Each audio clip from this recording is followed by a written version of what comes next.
Қайырлы күн, балалар. Бүгінгі сабағымыз заттың қимылын білдіретін сөздерге арналады және ағаштар деп аталады. Сен бүгін ағаштар деген өлең оқисың және қимылды білдіріп тұрған сөздерді қолданып, оқыған мәтіннің мазмұнын жүйелі жеткізуді үйренесің. Және сөйлемдегі айтылуы мен жазылуы бірдей сөздерді қатесіз көшіріп жазатын боласың. Алдымен шарттық шеңберіне шығып, бір-бірлеріңе жылы лебіз айтыңдар. Сосын сабақты бастамас бұрын мына бір сілтеме арқылы қандай ағаш түрлері бар екенін, олардың қанша жыл өмір сүретінін көріп шығыңдар. Ағаштармен танысыңдар. Ағаштар туралы мәлімет алып болсақ, бәріміз мұқият мәтінді тыңдаймыз. Ағаштардың ауа тазартудан басқа да пайдасы өте көп. Олар көптеген құстар мен жәндіктерге қорек береді. Аң құстарды ыстық күннен, қатты желден, жауыннан қорғайды. Олардың түбінде саңырауқұлақтар өседі. Кейбір ағаштар суықтан қорықпайды. Қысы жазы жасыл қалпында сақталады. Сондай ағаштың бірі шырша. Ағаштардың көп өскен жерін орманды алқап дейді. Олар жер бетінің көп бөлігін алып жатыр. Мәтінді түсіндік пе, балалар? Мәтін не туралы екен? Қысы жазы жап-жасыл болып тұратын, суықтан қорықпайтын қандай ағаш бар екен? Оны қалай атайды екен? Осы ағаштардың ауа тазартудан басқа қандай пайдасы бар екен? Өте жақсы, балалар. Мен сендерге мынадай жоспар құрып қойдым. Мәтіннің әр бөлігіне жоспар құрдым. Сендер мұғалімдеріңе осы жоспар бойынша оқыған мәтіннің мазмұнын айтып беріңдер. Бірінші ағаштардың пайдасы туралы айтамыз. Екінші шырша ағашы туралы айтамыз. Сосын орманды алқап туралы айтамыз. Орман деген ағаштардың көп өсетін жерін айтады. Орман деп. Осы жоспар бойынша әңгімелесең, сенің әңгімең жүйелі болады. Шатаспайсың сонда мазмұнынан. Өте тамаша. Егер мазмұнын әңгімелеп болсаң, сергіту сәтін жасап алып, жұмыс дәптеріне қараймыз. Бүгін шие, жидек деген екі жемістің атауын жазамыз. Шиені көріп тұрсыңдар, қып-қызыл, ал жидені көріп тұрсыңдар, ол қызыл сары. Осы екі жемісті де жеп көрдіңдер ме сендер?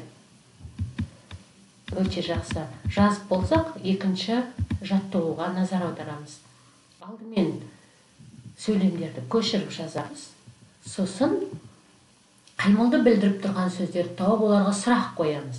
Мысалы, қайың тез өседі. Енді не істейді деген сұрақ қоямыз. Не істейді? Сендер жауап беріп отырсыңдар. Өседі, өседі деп. Дұрыс, өседі сөзі қимылды білдіріп тұр. Біз өседі деген сөзге не істейді деген сұрақ қойдық. Енді осы өседі деген сөз қай сөздермен байланысып тұр? Не өседі? Қайың өседі. Қалай өседі? Тез өседі. Міне үш сөзден тұратын сөйлемде екі байланыс тұр. Қалған сөйлемдердің не істейді деген сұраққа жауап беріп тұрған сөздерін тауып астын сызыңдар. Ал енді кім тапқыр деген ойын ойнап көрейік. Мына ағаштардың атауында кейбір әріптер дауысты дыбыстар түсіп қалыпты.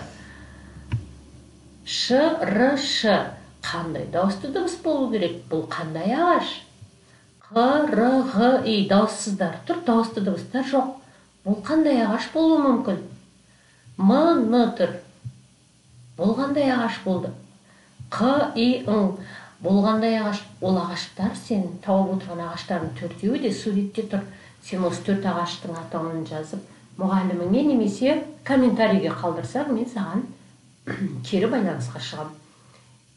Ал енді жұмбақтар тауып ойнайық. Бұл ағаш өссе далада, жаңбырда болар саяда. Бұл қандай ағаш болды? Бірінші жұмбақтың жауабы таптың ба? Ендеше екінші жұмбақ. Діңі жұмсақ болса да, түп-түк шырқап өседі. Осы ағашпен ауланы көгалдандырар көшені. Ол қандай ағаш болды? Көкке қарап наздана, қолын созар күнімен. Көз қыз көктем жазда да, өзгермес бір түрінен. Ол қандай ағаш екенін сендер айтып отырсыңдар, мен біліп отырмын. Қабығынан кім мұның шәркей себет өреді, құйып алып аққан шырынын сусын қып ішіп келеді. Балалар, осы жұмбақтардың жауабын тапсаңдар, комментарийге жазып қалдырыңдар. Ал енді заттың қимылын білдіретін сөздерді мына тор көздерге толтырып жазамыз. Д деген буынмен аяқталатын қандай қимылды білдіретін сөздерді білеміз. Оны сендер жаза аласыңдар. Өте жақсы. Ал енді балалар, бүгін сендер ағаштар деген мәтін оқыдыңдар. Және мәтін бойынша сұрақ қойдыңдар. Сұрақтарға жауап бердіңдер. Мазмұнын айттыңдар. Және ағаштардың атауын, түсіп қалған әріптерді таптық, жұмбақ шештік, солай ма? Бүгін біз қимылды білдіретін сөздерді тағы да біліміміз толықтырып алдық. Ал сендерге сабақ берген Гүлсина Жақсылық. Келесі сабақта кездескенше сау болыңдар.